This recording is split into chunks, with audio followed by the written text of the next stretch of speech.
साथियों, आप सबका पुनः स्वागत है हमारे YouTube चैनल ग्रहलोक में।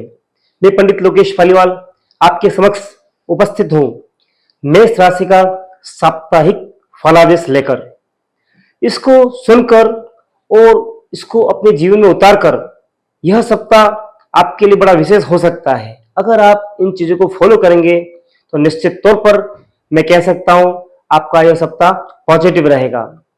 साथियों, यह जो गणना होती है यह चंद्रमा के अनुसार गणना की जाती है।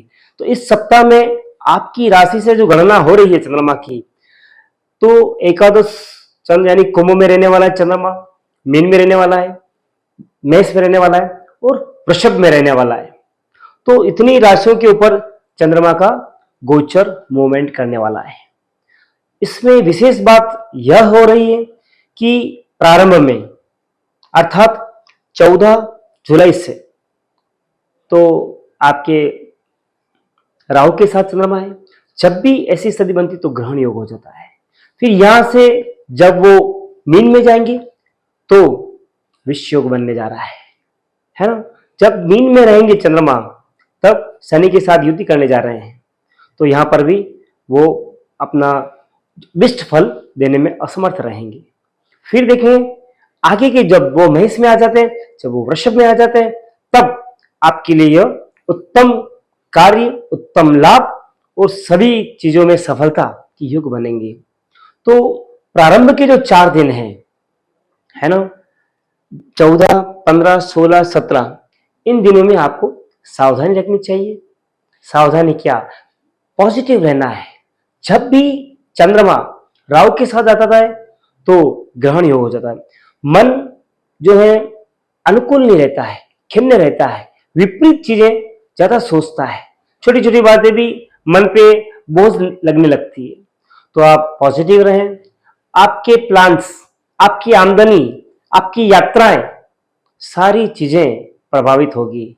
अगर अपने आप को पॉजिटिव रखेंगे तो निश्चित तौर पर इन चीजों में आपको नगण्य नगण्य फलादेश या फल प्राप्ति रहेगी।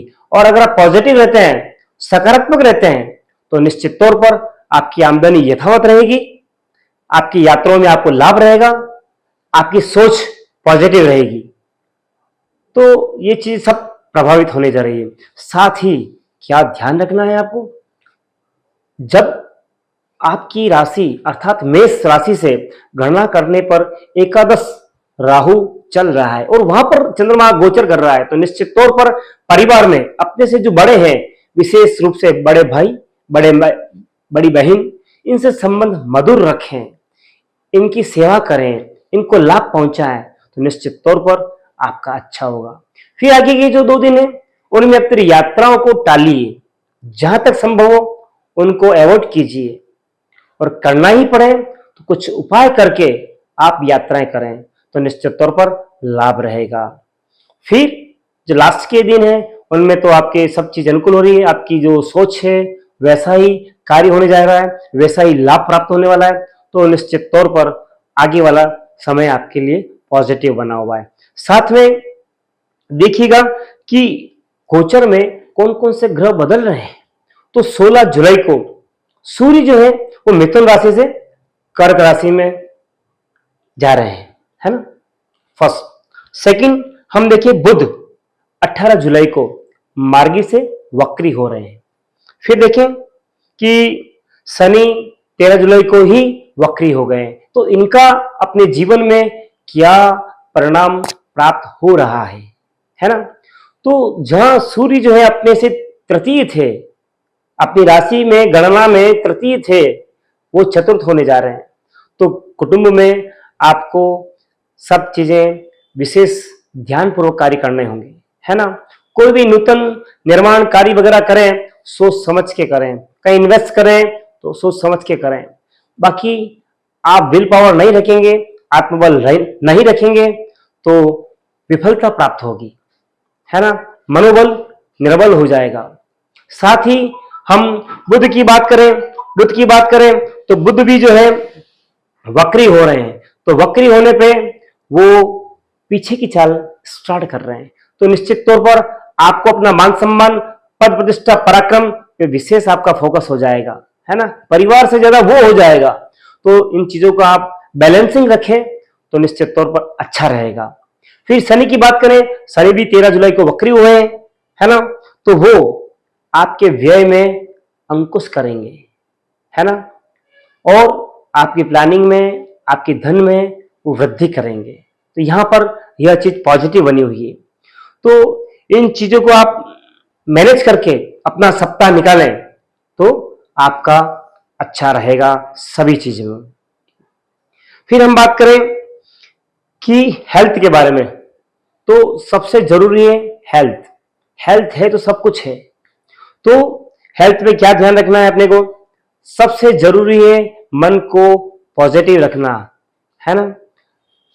अदरवाइज आपको ब्लड प्रेशर की शिकायत रहेगी और चक्कर आना, जी घबराना, मन नहीं लगना, कमजोरी महसूस करना, कार्य संपादित ना कर पाना, ये चंद्रमा की वजह से होगा और आपको पता नहीं चलेगा कि क्या हो रहा है।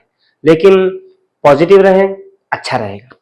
फिर साथ में कमर, पेट, पीठ ये भी प्रभावित रहेंगे। कार्य की अधिकता से आपको थकान, कमर दर्द, पेट दर्द, पीठ दर्द, है ना, ये चीजें रहेगी। तो समय समय पे आपको रेस्ट भी करना जरूरी रहेगा। फिर हम बात करते हैं कि लव के ऊपर। तो लव की जो स्थिति बनी हुई है वो अच्छी है और बुरी है, दोनों बन रही है ना। शुक्र आपका बहुत अच्छा है, कुंडली में वर्तमान समय में गोचर में स्वग्रही है, तो शुक्र की वजह से आपकी थिंकिंग बड़ी पॉजिटिव रह रही है। लेकिन जो लव का स्थान होता है पंचम स्थान, वहां पर मंगल एवं केतु विराजमान है, तो ये चीज जरूर अपने को डिटोरेशन करती है, डिक्रीज करती है। तो अपनी वाणी पे, अपने कार्यों में एक यथोचित कार्य करने के लिए आप प्रेरित रहें। बाकी अदरवाइज इसमें भी विपरीत परिणाम मिल सकते हैं आपको। फिर बात करते हैं रिलेशन की। तो शुरू के 4 दिन आपको सावधानी रखनी है, लास्ट के 3 दिन में आप अदर्स के साथ, किसी के भी साथ आपके रिलेशंस बहुत अच्छे रहने वाले हैं, मधुर रहने वाले हैं। शुरू में ध्यान रखिएगा, ये रिलेशंस आपको आगे जाके अच्छा पे करेंगे। तो वाणी में अच्छा रहे, एक लहजे से रखें, मिठास रखें तो अच्छा रहेगा। बाकी रिलेशंस बिगड़ सकते हैं। फिर बात करते हैं कैरियर की। तो आप मेष राशि के जातक हैं, आपको शनि की 7.5 चल रही है, अपना कार्य क्षेत्र बढ़ाएं, है ना। जहां पर आप हैं वहां से वाइट थिंकिंग कीजिए कि मैं आउटसाइड से भी कमाऊं, तो संभव रहेगा कि आपका बड़ा अच्छा रहेगा।